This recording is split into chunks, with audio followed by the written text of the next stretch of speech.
오늘의 에베소서 2장 말씀으로 함께 은혜 나누길 원합니다. 우리 전장인 1장에서 구원과 구원받은 자의 자격, 그 지위에 대해서 말씀을 나눴습니다. 여러분, 구원받은 자의 자격이 무엇입니까? 한마디로 말하면 자녀의 자격인데, 이들은 영광의 나라, 그 풍성한 나라인 하나님의 나라, 천국에 들어갈 그 자격이 부여된 것이죠. 여러분, 주님의 자녀들에게 천국에 들어갈 그 자격이 주어졌다는 것은 엄청난 자격과 지위임을 여러분 꼭 깨달으시기 바랍니다. 그리고 이 땅을 살아갈 때는 어떻습니까? 하나님의 힘의 위력과 강력, 그 능력을 경험하며 살게 되는 것입니다. 이것을 다른 말로 하면 성령님과 하나님과 동행하는 삶, 이렇게 이야기할 수 있는 것이죠. 여러분, 이런 복된 삶에 거하는 것이 바로 그리스도인 주님의 자녀들이 되는 것입니다. 이런 복된 삶 가운데 거하게 되는 것이죠. 이렇게 1장 말씀이 마치고 이제 2장 말씀에 들어와서 초점이 과거로 돌아가게 됩니다. 과거에 초점을 맞추게 되는 거예요. 그래서 우리 인간이 예수님을 믿기 전에는 어떤 상태였는지 그 상태를 말씀하게 되는 것입니다. 본문 1절과 2절을 읽어볼 텐데요. 제가 1절, 여러분들이 2절 읽습니다. 그는 허물과 죄로 죽었던 너희를 살리셨도다. 그때 너희는 그 가운데서 행하여 이 세상 풍조를 따르고 공중의 권세 잡은 자를 따랐으니 곧 지금 불순종의 아들들 가운데서 역사하는 영이라. 아멘. 여기 보면 예수님을 만나기 전에 우리 인간의 상태는 어떤 상태인지를 말씀합니다. 첫 번째는 죄와 허물로 죽었던 상태이죠. 죽었다는 것은 생명이 없다는 것이 아니라 영혼이 죽어 있다는 것을 뜻하는 것입니다. 그래서 죄와 허물로 죽어 있는 거예요. 두 번째는 무엇입니까? 이 세상의 풍조를 따라 사는 삶이 되는 것입니다. 그래서 이 세상의 흐름에 따라 살아가는데 그것은 곧 무엇을 뜻하냐면 공중의 권세 잡은 자, 즉 사단과 마귀를 따라가는 삶이다. 이렇게 말씀을 하는 것입니다. 이것이 첫 번째와 두 번째의 상태이고 세 번째 상태는 3절에 나오는데요. 우리 3절도 읽어보겠습니다. 전에는 우리도 다 그 가운데서 우리 육체의 욕심을 따라 지내며 육체와 마음에 원하는 것을 하여 다른 이들과 같이 본질상 진노의 자녀였더니. 아멘. 세 번째는 무엇입니까? 육체의 욕심을 따라 살았다는 거예요. 예수님을 믿기 전에 우리 인간의 상태는 이러한 것입니다. 육체의 욕심을 따라 살았다는 것이 무엇입니까? 내 마음대로 살았다는 것입니다. 내 뜻대로 살았다는 거예요.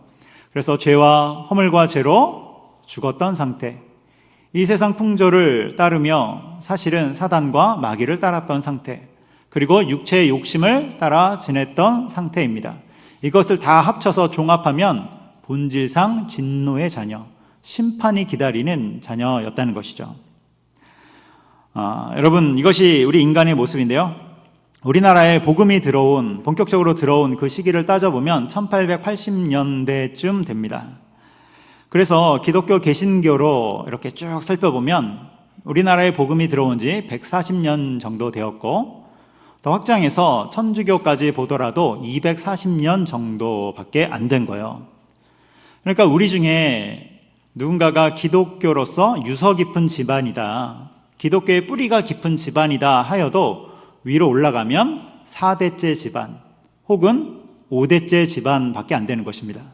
요즘 또 어린아이들이 태어나면서 6대째 집안이 생겨나기도 할 것 같아요. 그래 봐야 몇 년 안 된다는 거예요. 그 위로 올라가면 우리나라 사람들 중에 아무도 예수님을 믿은 사람이 없습니다. 복음을 듣고 깨달은 사람이 없다는 거예요.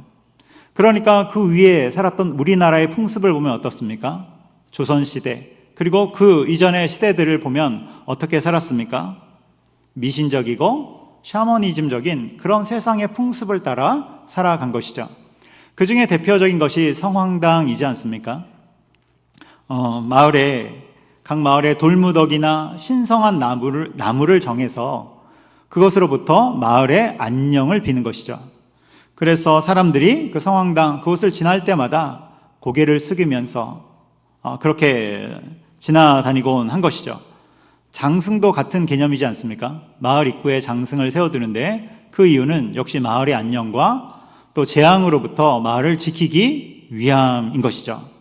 그리고 때가 되면 그들 앞에서 제사를 지냅니다. 그래서 성황제, 장승제와 같은 제사를 드리며 마을의 안녕을 비는 것이죠. 여러분, 만일 우리에게 복음이 전해지지 않았다면, 우리나라에 아직까지도 복음이 들어오지 않았다면 우리도 여전히 그러한 삶을 살았을 가능성이 큽니다. 오늘 예배당에 오기보다는 성황당 앞을 지나며 머리 숙여 경배하고 장승 앞에서 제사를 드리는 그것이 우리의 인생일 수도 있는 것이죠. 여러분, 복음이 없는 사람, 예수님을 만나지 못한 사람들은 이러한 세상의 풍조를 따라 살아가는 것이고, 그 세상의 풍조의 배후에는 누가 있는 것입니까? 사단과 마귀가 있어서 인간들이 허탄한 것을 따르도록, 허탄한 것에 경배하도록 한다는 것입니다. 지금도 행해지는 것들이 있습니다. 지금도 여전히 그런 풍조 속에 있는 것들이 있는데, 점치는 것들, 무당을 찾는 것들, 부적들. 여러분, 혹시 예배당에 부적 가지고 오신 분들 있다면 빨리 태우시기 바랍니다. 쓸데없는 짓입니다. 허탄한 것이에요. 제사를 지내는 것들. 여러분, 복음이 들어오면서 이런 것들이 하나씩 우리나라 가운데에서 희미해집니다. 그리고 철폐되어지기도 하시죠. 철폐된 것 중에 가장 대표적인 것이 신분제이지 않습니까? 우리나라는 좀만 위로 올라가도 신분제 사회였습니다. 조선시대 양반과 천민이 있고 중인이 있고, 그 신분의 벽은 꽤나 두터워서 함부로 넘어갈 수 없는 그런 엄청난 것이죠. 그러나 복음이 들어오면서 인간은 하나님 앞에서 모두 다 귀한 존재임을 깨닫게 되며 그 모든 것들이 철폐된 것입니다. 여러분, 이런 것을 보면 복음은 단순히 한 사람의 삶을 바꾸는 것이 아니라 그 사회와 그 공동체 자체를 변화시키는 힘이 있음을 여러분 기억하시기 바랍니다. 여러분, 복음에는 능력이 있기 때문에 모든 잘못된 것을, 그릇된 것을 바르게 바꾸는 그 능력 가운데 있는 것입니다. 이러한 복음의 능력에 대해서 4절 이하에서 말씀하는데요, 특별히 4절과 5절을 읽어보겠습니다. 같이 읽습니다. 시작. 긍휼이 풍성하신 하나님이 우리를 사랑하신 그 큰 사랑을 인하여 허물로 죽은 우리를 그리스도와 함께 살리셨고 너희는 은혜로 구원을 받은 것이라. 아멘. 여기 보면 긍휼이 풍성하신 하나님이 복음으로 말미암아 우리를 어떻게 하십니까? 모든 죄에서 구원해 주신 것입니다. 모든 죄에서 구원해 주셨다. 이것을 또 다른 말로 하면 인간이 두려워하는 모든 두려움으로부터 해방시켜 주셨다. 이 말도 되는 것입니다. 모든 억눌림, 허탄한 것 가운데 억눌려 살고 알 수 없는 막연한 두려움 가운데 살아가는 그 모든 두려움에서 우리를 해방시켜 주셨다는 말씀이 되는 것입니다. 이것이 복음의 능력이죠. 그래서 주님이 우리를 자녀 삼아 주셨는데 이것을 교리적으로 보면 자녀 삼아 주셨다는 것을 칭의라고 말씀할 수 있는 것이죠. 칭의입니다. 그래서 우리를 의롭다 칭해 주신 거예요. 우리는 원래 죄인인데 의롭다 칭해 주시면서 주님의 자녀로 삼아 주신 것입니다. 그런데 여러분, 우리가 의롭다 칭함을 받고 주님의 자녀가 된 것은 오직 무엇입니까? 좀 전에 봤던 4절 말씀처럼 오직 주님의 긍휼과 은혜입니다. 오직 주님의 은혜와 긍휼이에요. 여러분, 그 주님의 은혜와 긍휼이 없다면 우리는 허탄한 것 가운데 살아갈 수밖에 없는 것입니다. 여러분, 이 은혜와 긍휼을 꼭 기억하시기 바랍니다. 그런데 성도는 칭의에서 끝나는 것이 아니죠. 주님이 우리 가운데 의롭게 주님의 자녀를 삼아 주셨다면 반드시 다음 단계로 넘어가는데 그것은 성화입니다. 하나님의 사람으로 우리를 만들어 가신다는 거예요. 칭의를 통해서 우리의 신분은 일순간에 변합니다. 죄인에서 의인으로 일순간에 변하죠. 그런데 우리의 삶의 모습은 어떻습니까? 우리의 삶의 모습은 여전히 옛사람, 죄된 모습으로 살아가게 되는 것입니다. 그래서 이런 죄된 모습을 하나님의 사람으로 바꿔가는 것, 이것을 바로 성화라고 하는 것이죠. 그래서 주님은 우리를 성화의 길로 인도하십니다. 여러분, 예수님을 믿고 복음이 있는 분들이라면 지금 어떤 길을 걷고 있냐면 성화의 길을 걷고 있는 것입니다.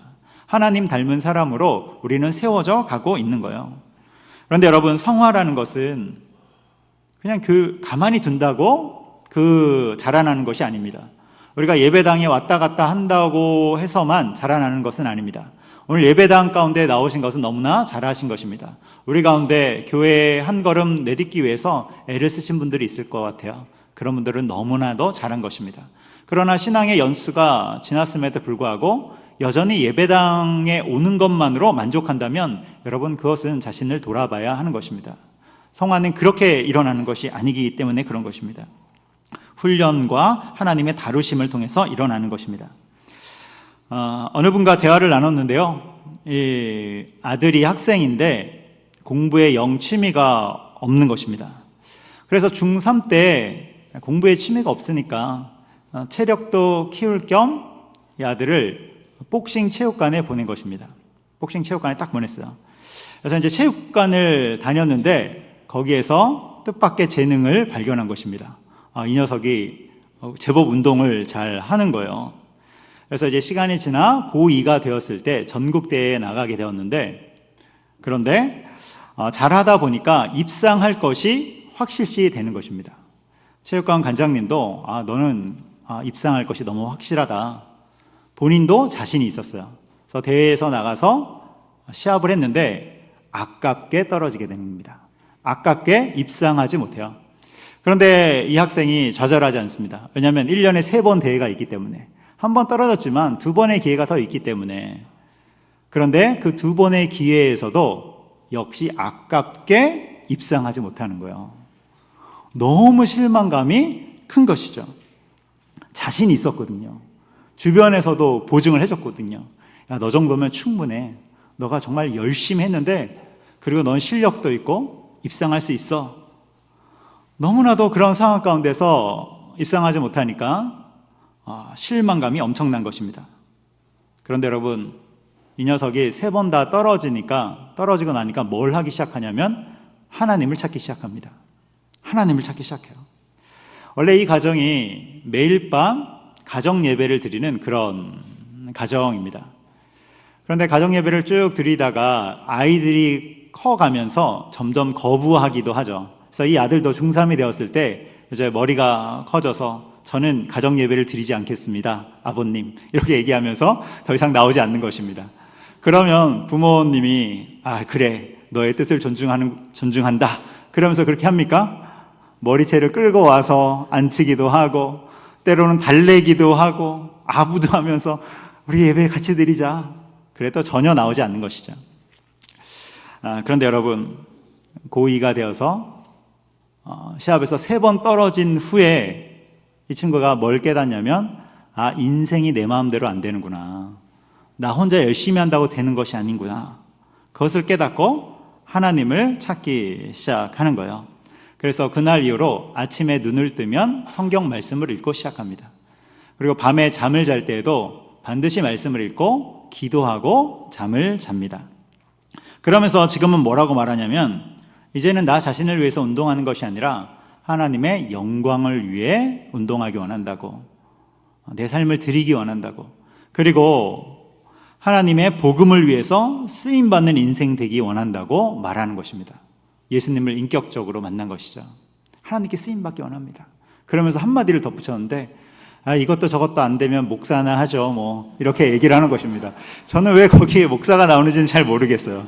여러분, 목사는 아무나 하는 것은 아닌 것 같은데, 네, 그런 것 같습니다. 그로부터 이제 가정 예배에 이 녀석이 가장 먼저 나와 있습니다. 그리고 가족들을 소집해요. 우리 예배드립시다. 예배드립시다. 이 이야기를 들으면서 시련이 인간을 만드는구나, 이것을 다시 한번 확인하게 됩니다. 인생의 시련, 또 하나님이 우리 가운데 시련과 연단을 주시는데 그것으로 주님의 사람을 만들어 간다는 것을 확인하게 되는 것이죠. 여러분, 하나님이 우리를 성화의 길로 이끄십니다. 그 성화의 길에는 반드시 훈련과 연단이 있는 거예요. 그것을 통해서 우리는 자라나게 되는 것입니다. 그런데 우리 중에 어떤 분들은 저는 훈련과 연단에 별 관심이 없어요. 성화로 가는 길에 별로 관심이 없어요. 여러분, 이렇게 말한다면 나는 자라나지 않을 거예요, 결정한 분들이 있다면 여러분, 그 마음을 돌이키시기 바랍니다. 왜냐하면 너무나도 안타까운 삶이 되는 것입니다. 교회는 다니지만 여전히 허탄한 삶 가운데 무릎을 꿇고 사는 너무나도 안타까운 영성이 되기 때문에 그런 것입니다. 여러분, 자신을 들이시기 바라요. 주님으로, 주님의 사람으로 세워지는 것에 여러분 자신을 들이시기 바랍니다. 그리고 그러한 훈련 중에 우리 교회에서는 제자훈련도 있습니다. 여러분 제자훈련 2단계가 개설되었으니까 신청하시면 좋겠습니다. 다시 본문으로 돌아와서 2절 말씀을 같이 한번 읽어보도록 하겠습니다. 시작. 그때 너희는 그 가운데서 행하여 이 세상 풍조를 따르고 공중의 권세 잡은 자를 따랐으니 곧 지금 불순종의 아들들 가운데서 역사하는 영이라. 아멘. 여기에 보면 세상의 풍조를 따라 살았다. 그런데 이것은 무엇입니까? 공중의 권세 잡은 자, 즉 사단을 따라 산 것이라고 말씀합니다. 그래서 여러분 구원받은 성도들은 더 이상 사단을 따라가는 삶이 아니라 하나님을 따라가는 삶이 되는 것이죠. 그래서 이런 세상의 풍조로부터 건짐을 받은 것입니다. 그래서 하나님을 따르는 삶을 살아가게 돼요. 그런데 여러분 그럼에도 불구하고 세상의 풍조의 공격은 여전히 존재하는 것입니다.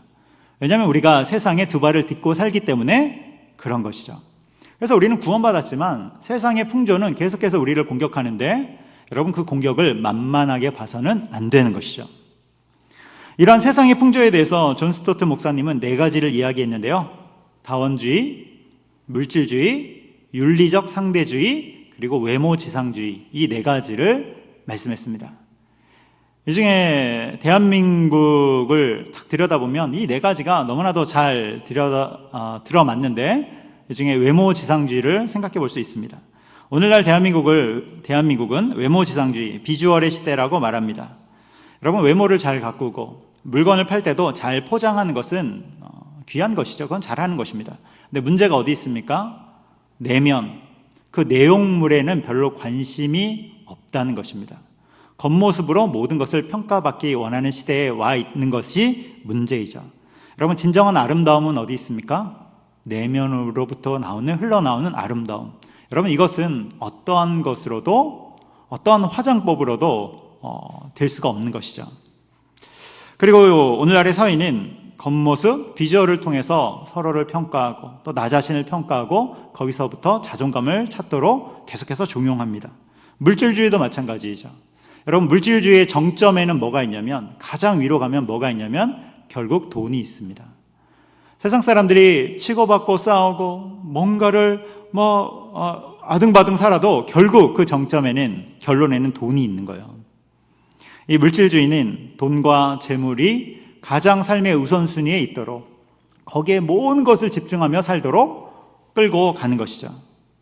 여러분 돈이 안 중요하다 말할 수는 없지만 돈 이외에도 중요한 가치들이 많이 있는 것입니다. 이걸 놓치도록 만드는 것이 세상의 풍조이죠. 그리고 이 세상의 풍조 뒤에는 누가 있습니까? 사단과 마귀가 있어서 그것으로 사람들을 끌고 가고, 혹 그가 구원받은 사람이라 할지라도 온전히 살아가지 못하도록, 복음의 사람으로 살아가지 못하도록 그것을 통해서 끌고 가려고 하는 것입니다. 여러분 그리스도인들은 누구입니까? 세상의 풍조에 떠밀려 사는 존재들이 아니라 예수 그리스도, 우리 주님의 말씀으로 중심을 잡고 그것 가운데 담대히 승리하며 나가는 자들임을 기억하시기 바랍니다. 여러분 깨어 있으시기 바라요. 세상의 풍조의 공격이 만만치 않음을 깨어 정신을 차리고 보시기 바랍니다. 그리고 우리는 무엇으로 중심을 잡습니까? 주님의 말씀으로 중심을 잡는 것입니다. 그렇다면 주님의 말씀으로 중심을 잡는다는 것은 무엇일까? 우리가 요즘 금요기도회 때 히브리서 말씀을 보고 있는데요, 거기에도 비슷한 내용이 나옵니다. 각 시대에는 각 시대마다 신앙을 위협하는 적들이 있다는 거예요. 여러분 초대교회에 신앙을 위협한 그 적이 무엇이냐면 바로 박해와 핍박이죠. 초대교회 때는 심각한 박해와 핍박이 있어서 신앙인들이 여기 다 걸려서 넘어지는 것입니다. 목숨을 내놔야 하는 심각한 고문이 있는 그런 박해 때문에 신앙을 버리고 도망치는 것이죠. 도망친다는 것은 다시 유대교로 돌아간다는 것입니다. 당시에는 유대교인, 기독교인이 많았기 때문에 다시 유대교로 돌아가요. 그래서 뭐라고 말합니까? 어차피 여기도 하나님이고 여기도 하나님인데 뭐가 문제냐 하면서 돌아가는 것이죠. 이러한 시대 속에 주님이 무엇을 말씀하십니까?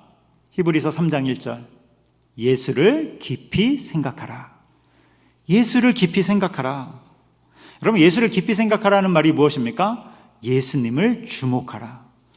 예수님을 집중하라. 박해와 핍박으로 인해서 넘어질 수밖에 없는 그 상황 가운데 너가 해야 할 것은 그 세상의 풍조에 떠밀려 신앙에서 벗어나는 것이 아니라 예수 그리스도를 주목하라. 예수 그리스도를 깊이 생각하라. 할렐루야. 여러분, 이것으로 중심 잡고 살아가는 것입니다. 여기서 예수 그리스도를 주목하라, 깊이 생각하라는 것은 결국 주님의 말씀을 붙잡고 나아가라는 것이죠. 여러분, 예수님의 말씀을 붙잡으시기 바랍니다. 이것은 권유나 부탁이 아니라고 말씀드렸어요. 히브리서에 나오는 이 말씀은 명령입니다. 반드시 해야 할 것이에요. 그렇다면 지금 우리 시대에 이끄는 신앙의 적들은 뭐가 있습니까? 지금 시대에 어떤 세계관들, 사상들이 있죠. 그 중에 대표적인 것이 포스트 모더니즘입니다. 여러분, 우리는 포스트 모더니즘 시대에 살고 있는데요. 이 시대가 우리 가운데 원하는 것은 무엇이냐면, 포스트 모더니즘 시대는 절대적인 진리를 부정하는 시대입니다. 그리고 무엇을 중요하게 생각합니까? 개인적인 경험, 개인적인 감정을 중요하게 생각하는 시대예요. 그러니까 성경 말씀도 성경을 읽고 그 진리가 선포되었을 때도 어떻게 받아들이냐면 나 자신의 경험과 감정 안에서 받아들이고 혹은 그것을 배제합니다. 주님의 말씀이 선포되었음에도 불구하고 이것이 내 감정과 맞지 않을 때, 내 마음에 들지 않을 때 그것을 은근슬쩍 미뤄두는 것이죠. 그것을 따라가지 않아요. 그리고 내 감정 안에서 그것을 받아들이는 것입니다. 또 이로부터 파생되는 개인주의, 개별주의들이 있죠. 여러분, 지금 우리가 살아가는 세상은 어쩌면 대한민국 역사상 가장 개인주의적인 시대를 살고 있는지도 모르겠어요. 이런 개별주의들, 그래서 공동체보다는 나를 중요하게 생각하는 것이죠. 역시 마찬가지예요. 여기 뭐가 있습니까? 내 감정, 내 선택, 내 행복, 내가 기준이 되는 그것을 중요시하는 사회 속에 우리는 살아가고 있는 것입니다.